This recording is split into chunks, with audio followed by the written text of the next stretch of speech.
It's all things MMA on KCLR and scoreline.ie. My name is Ken McGuire, joined as always on screen or in your ears, depending on where you are in the world, by Miles Price, who is still in Dusseldorf in Germany, sipping coffee, the middle of the day. Things are looking rosy, and we usually talk about, this happened at the weekend and that happened at the weekend and this fight was great and that fight was great, but there is only one story that demands to be spoken about this week, Miles. We have seen the announcement finally. I know you've known, and the last time we spoke about it on the podcast, you had alluded to the fact that you knew what was coming up and who was coming up and where it was coming up. But finally, PFL opened their traps yesterday, sent out all the official information, all the graphics and the promos are out. We know that things are going to be happening in the esports arena in Arlington in Texas. It's only 4 weeks away, give or take. But you're going to be sharing the cage with former UFC lightweight champion Anthony Showtime Pettis. The floor is yours for the next 45 minutes because I want to hear all about it. So I hope you've got extra coffee in hand. Okay, so first impressions. I think it's amazing. Congratulations. Well done. It's very much a thing, and we've spoken about it in the office. Hard work paying off, perseverance paying off, grit, determination, and everything else. We ran down through the resume of Pettis, and we've spoken about him on the podcast before, and we've spoken about him in his UFC fights before he moved into free agency, before he signed with PFL, injuries and stuff that he'd had last year. And I can talk about this for ages, but one, how long have you known that this was coming up, and now that it's in the wild, what's the story? It was last week. I think it was last Wednesday, I think it was. I was doing weights in the gym, and I was going to talk about sponsorship with my manager Ivan, and he said, "Oh yes, brother," is just talking away like this in his German accent there, and he was like, "Oh, by the way, you know who you fighting, brother?" I said, "No, sure, you're meant to tell me, sure, you're my manager." He was like, "Anthony Pettis." "Oh, I forgot to tell you." I was like, "You forgot to tell me that I'm fighting Anthony Pettis?" I was like, "You must be the busiest man in fucking Germany to forget to tell me that." So I heard that, and then I was like, fucking, I kind of knew from there then, and sure, it was, the anxiety was through the roof for the day, so it's all settled now, and it's kind of sinking in a lot more, and I'm looking forward to putting on a performance now in 4 weeks' time. So, because this came about maybe as, I don't know if there was a little bit of a premonition about this. Did you not have like weeks and weeks and weeks ago, maybe months ago, when the whole PFL thing was being talked about at the time, before there was any official announcements in terms of contracts or signings, that you had one of the young competitors in the gym had put together a little mock-up poster of you? that's right, yeah. And what was it, Anthony Pettis at the time? It was Anthony Pettis, because he's one of my students, my teenager students in the gym. Bill Hayes, it was Mark Hayes' son. You know, Mark That's Hayes. it. Yeah. And he put together like obviously he would have been a fan, I suppose, of Anthony Pettis as well. So he would have put together kind of that little dream fight, I suppose, of the ideal matchup, which it is for myself also. So he did that. I thought he'd look great. He's really good at the graphic design, and I posted up on my social media page, and sure, lo and behold, it fucking happened then, didn't it? Not a bad thing. I mean, putting on a show is something that Pettis is obviously associated with. He doesn't get the name Showtime for no apparent reason. We've seen him put in over the years. He that fight of the night performance against Dustin Poirier, an absolutely brutal fight with Tony Ferguson, which was going any which way until he had broken his hand. He's been in there against Nate Diaz. He's a win over Cowboy Cerrone. He's a win over Stephen Thompson. He's fought the highest level of competitors in the UFC side of things. Things didn't go too well for him in the PFL last year, but he's obviously going to be tipped as a favourite for PFL's lightweight title. And you've got 4 weeks now to prepare and focus for this. So you know, from where you are now, now that the anxiety levels have relaxed a little bit, what are you thinking? What are you feeling? What are you expecting? Uh, I'm kind of having like a little bit of a zoomed out approach towards the competition because I'm preparing for the best version of Anthony Pettis. Like obviously, you know, I'm preparing for the version that fought Ferguson, that fought Poirier and got fight of the night, etc. But also, I'm fully aware that Anthony Pettis isn't really there anymore. You know, Mm, his last two performances haven't been the greatest of performances, even though he was in there against very good guys. But I have to see things for what they are. You know, this is a big fight for me coming off a 3 year layoff. So I have to shake off a bit of rust very quickly when I get in there and have a good solid warm up, have a good game plan, which I can't really be sharing on live on air, but I'm definitely going to be putting the pressure on him because that's he knows that too. Though I think I'd be very surprised if he thought otherwise because that's the only way he's ever really lost. You give Showtime any space to look flashy, and he's going to look flashy against you. yeah. You have to walk him down. You have to close the distance, and that's the way it has to be. Like, I mean, I'm not going to judge him off his last two performances, but there's a big difference between the Pettis that was hungry for titles back in the UFC, as you mentioned, the Ferguson, the fight, the Cerrone fight, the Poirier fight. There's a big difference between that Anthony Pettis and the one that's getting 800,000 to fight. Now, don't quote me on that now, but I've heard off multiple sources that's what he gets a fight, and that is a Pair fight. stupid per fight. That's a stupid amount of money. So I don't know about you, but that I'm not getting that fucking payday anyway. So that motherfucker, I'm in there for 3 5 minute rounds. You've had your time. I'm walking you down, and I'm taking those paychecks. So fucking let's go. With that said, so you've there was a little interesting point there. Did you ever see yourself in a position where you would, in terms of caliber of competition, that you would be uh, taken to the cage against somebody like Pettis? Yeah, I always thought it was a possibility for Yeah. sure. Yeah, I think if you're an athlete, you'd always envision these types of scenarios where you fight again. Like, look, I'm not going to lie. I am a fan of Anthony Pettis. I would watch his fights throughout the years. I mean, if he's on the card, I'm going to watch him the next day on MMA Core. Like, you know what I mean? He's Yeah. one of the guys that I would watch. It's an honor to fight him, and there's respect there. But when I'm in there competing against him, he's just another body. Like I'm gonna have to walk him down, and I'm gonna have to do what I have to do. Like he's very good. Like there's no doubt about that. You know, I have to be careful of his striking. And he's been working on his boxing, and for good reason too, because Clay Collard outboxed him pretty much in this fight. Didn't do too well in the clinch against the champion Manfio, but the champion is very good, you know. So I think that there's definitely holes in his game, and there's a difference in momentum and hunger as well. I mightn't be coming off I'm coming off a win, but I haven't fought in a while, so I have to make sure I'm starting fast.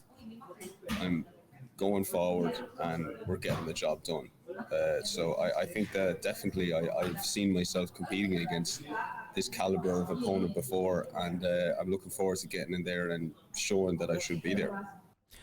So we didn't have a chance to catch up last week, and obviously as this has become news to you over the past couple of days, what does this do now in terms of your preparation, your continued training, you're getting ready for it, and then obviously you've got a travel element involved because at some stage you're going to have to go to Texas and fairly swiftish. So what happens in the weeks between now and the 20th of April when that card opens?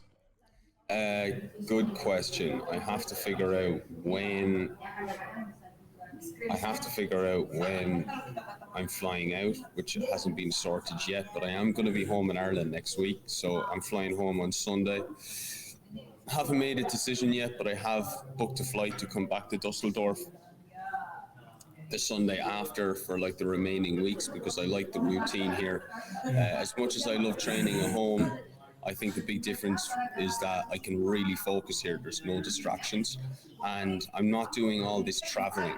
Like when in Ireland, like you know, Kent, I've told you multiple times what my routines are. Like, I mean, I travel to Dublin, I travel back, I travel up, I travel back, and that's like 3-4 times a week. Like, so Yeah.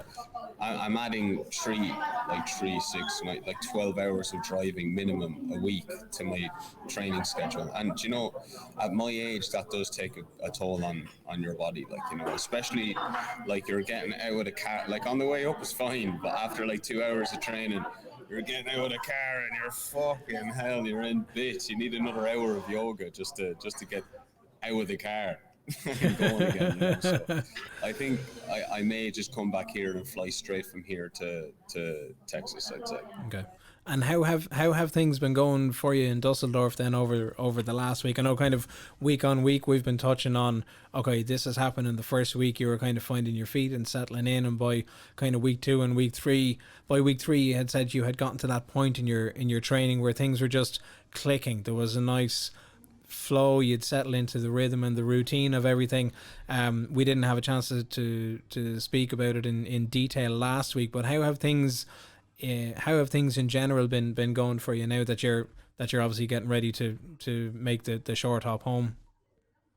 Really good. Like for me, I have a mindset where it's like I'm halfway through my camp. Like, I mean, a good training like lead up to a fight is 8 weeks. So like I'm halfway right now. Like, you know. So this week for me so far, like it's 4 weeks exactly from today, you know, so it's kind of a strange time to be fighting, really. I've never fought like midweek or anything like that before. Yeah. So it's 4 weeks from today, and it's like I was telling you the last day, I feel very good some days, I feel not so great other days, but that's the life of a fighter. Like any fighter that tells you that they're in there fucking whooping ass twice a day, every day, is a stinking liar and has an ego problem, because that just does not happen. It's that simple. I've never seen that happen in the gym ever with anybody, no matter how good they are. Unless you're Habib Nurmagomedov, that's about the only person I've ever seen ever not have a bad day. To do it. Have you an idea on how long you will need to spend in the US?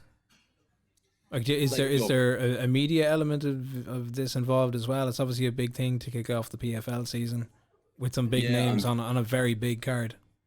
Yeah, co-main as well, which I'm delighted with, to be in the co-main event.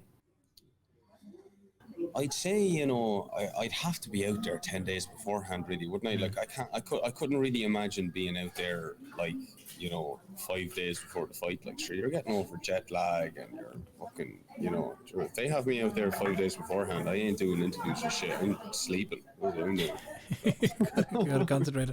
And without getting ahead of things, then obviously the season for PFL is going to be split in two. So you have the first half of the new season, which is going to be taking place in April, and then you're going out to June for the second half, when the lightweights make the second appearance.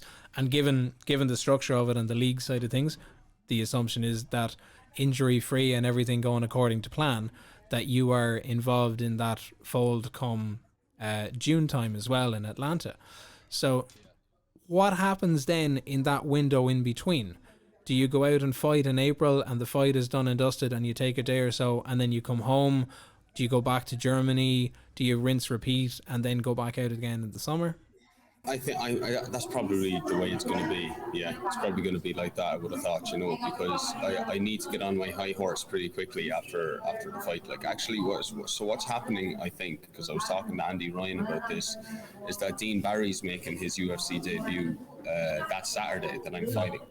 So I'm going to fly from Texas to Vegas with Andy, and I'm going to help Andy in Vegas with that fight. And then I'm going to go the whole Viva Las Vegas round trip of the city and Does gamble Vegas all know my what money, they're in for?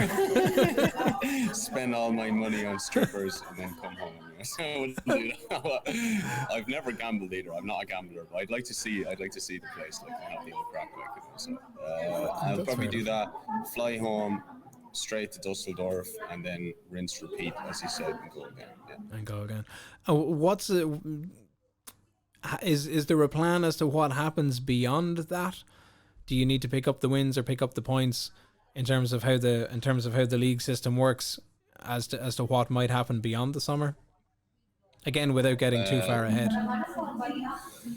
I don't know. All I know is that I have 4 fights. 2 of them are playoff fights. This is my first one. Depending on if it's a finish, it's a quick 6, or I think you get 2 points for a win, and then 1 point for a loss, or something like that. And then you rack up as many points as you can in the 2 fights, and then those points are put towards whether you get into the semis and the finals. Yeah. And then that's pretty much how it works. Yeah. Yeah. Not a bad way not a bad way to start off a journey towards a potential $1 million payday, though. No, it's definitely not. I tell you, I've had multiple messages of people from Kilkenny and all that as well.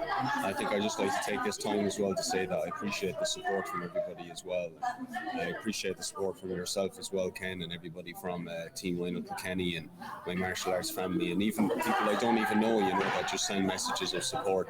It really does mean a lot to me, you know, because I'm doing this for myself, but I am doing it for sporting ventures of Kilkenny as well. You know, I think it brings it into the MMA and Kilkenny into the spotlight that little bit more, and that's something that I've always wanted to achieve. And I think this is like a big step towards that. I think you've absolutely hit the nail on the head, because if it's anything to go by, given the messages that we were seeing flying into the sports desk here yesterday, as soon as the artwork went up, and it could have been your own Instagram post that had started the ball rolling. I'm fairly sure my phone was still hopping, coming close to midnight last night, going, "Nah, man, this is a joke. This can't be happening. Is this true? Is this legit? Is this really him?" He's like, you know who he's going up against. You know the resume that this comes through. And I was like, man, you put in the work, you get the rewards. This is what's happening. That's it. Yeah, 100%. So where's your head at right now then? It's in a good place. Yeah, it's in a good place. A little bit anxious when, like, anytime you get fight news of an actual opponent, you get anxious. But the second I got word that it was Anthony Pettis, it went from me being a fan of Anthony Pettis, from him being a target. And that's a very, very, very swift shift of your mindset that happens as an athlete, you know. So I no longer see him as some guy that I used to watch on the television. Like, I mean, he's someone that I have to get through now. Like, and he's an obstacle, he's a puzzle that I have to figure out, and that's all I see him as. That's all I see him as now. Like, to be honest with you. You know me, Ken, like, I've been talking about this for ever since we've started All Things MMA, and before that, you know, the way I am with mindset and how I exercise my brain and how I meditate, I visualize, I journal every day for half an hour to 45 minutes. I do dream analysis every single day of my subconscious thoughts. Like, I mean, I delve very deep into the mental side of things. So whatever disturbances or whatever things that are going on up in my head, which is very natural when it comes to fighting and challenges and you know, things that you need to go through in order to actually, like, progress and become a better version of yourself and reach your full potential. I manage on a different scale, I think, to Pettis. If I was being completely honest with you, you know, I don't think many people go to the extent of the mental resilience I do, like, you know. So I feel like that's a huge advantage for me, and I think it's a huge advantage for any opponent I go up against. I mean, for you, it's going to be very much like it's quite. It's a lot more straightforward to look at Pettis, and you've referenced it already, that he's a different fighter to what he was a couple of years back in the UFC. That the PFL side of things didn't work out in terms of his performances as well as they could have for him last year. But you've got access to this material, so you can look back on that and you can see this is what he was up to in 2021, and this is what he was up to in 2020 and 2019, and everything else. And you're going back to February 2019 to Bellator 217 between yourself and Peter Queally in that co-main event in Dublin, and that's the last. In terms of looking, if somebody's looking ahead and looking for tape or looking for, oh, I wonder what Miles is going to bring to the fight, and I wonder what this style is going to be and how that matchup is going to be, could that be seen as an advantage on your side? If he's looking at it going, okay, on one hand, maybe I'm just going to look at Miles Price and I'm going to go, I don't care who he is, I'm going to run through him, because like you've said, the person just becomes a target. And it's your job to get past that target. But if you're getting into the nitty gritty of having to figure out that little puzzle, what is this person going to present? How is this person going to present that fight? You might have a bit of an element of mystery about you, given the layoff. Yeah, and of course, guys are going to look at. I don't think. This is just an assumption, and I don't really like making assumptions. It's a what if, He's more than likely going to have his coaches look at these things. I don't look at guys' fights, I'm very tempted to look at his last two fights against Clay Collard and Manfio, but I don't think that does any use to my psyche, personally. I really like the idea of letting my coaches watch all this material and then breaking it down and then telling me what to do in training. Like, I'd much rather that process. Now, that's not to say that I'd be completely fine with looking at those, because I've already seen those last two fights. I looked at those last two fights when they happened. So, I remember looking them up and watching them because I was interested to see how he was getting on inside the UFC. So I know what happened in the fights. But in regards to me staying focused and not focusing on things that are taking up my energy unnecessarily, I think a fighter is always better off getting their coaches to break these things down and to just tell them what to do in their training. That's always a better route, because there's that disconnection then from the person itself. It's just the objective within your training and the goal at the end of the training camp. Yeah. Well, with the end of the training camp in mind, and you've mentioned that you're going to look to come back. You're going to look to come back home this coming weekend. You're home for a couple of days, and then you've got your return flight booked out to Dusseldorf. What happens for you in that short window then between the time you're in Dusseldorf and the time you've got to go to Texas? Are you focusing on weight? Are you focusing on specific elements or aspects of your training, or what's going to unfold there? Oh, of course. I'll be honest with you, Ken. Nothing much changes. The last 2 weeks these last 2 weeks are going to be my last 2 weeks of hard training. So from now to not next Wednesday, the Wednesday after, they're going to be my last two really tough sessions, where I have to lay it all down in the training sessions. Like Tuesday, I just went to fucking town on everyone in the gym. I just went because I heard about the news. So obviously I was hyped. I didn't give a flying fuck if I was taking you down or you were taking me down or you were throwing spinning fucking heel shit kicks. I was coming at your ass, and that's that simple. So that's the attitude I have for the next 2 weeks. I'm coming at you no matter who the fuck you are. And that's kind of the way it's going to be for the next 2 weeks. And then everything's always going to be revolved around things in balance. There's no switch of one thing to the other. The only major switch is in 2 weeks' time, I start tapering my training, which means that I reduce the volume and keep the intensity so that my body's priming for a performance. It's priming. I'm not letting my body get to a stage where it's worn out before the competition. So that's the only shift that happens in 2 weeks' time. Everything else is a fine balance, because I can't leave behind the nutrition, I can't leave behind my training and the routine, I can't leave behind my mentality, and I can't leave behind other things as well. If I have to study every day, that's one because that's like my little zone I get to. Like every single day, if I don't study and I don't, I study psychology, I'm doing a course in it as well, and I read pretty much every single day as well. So I need to get lost in those things as well.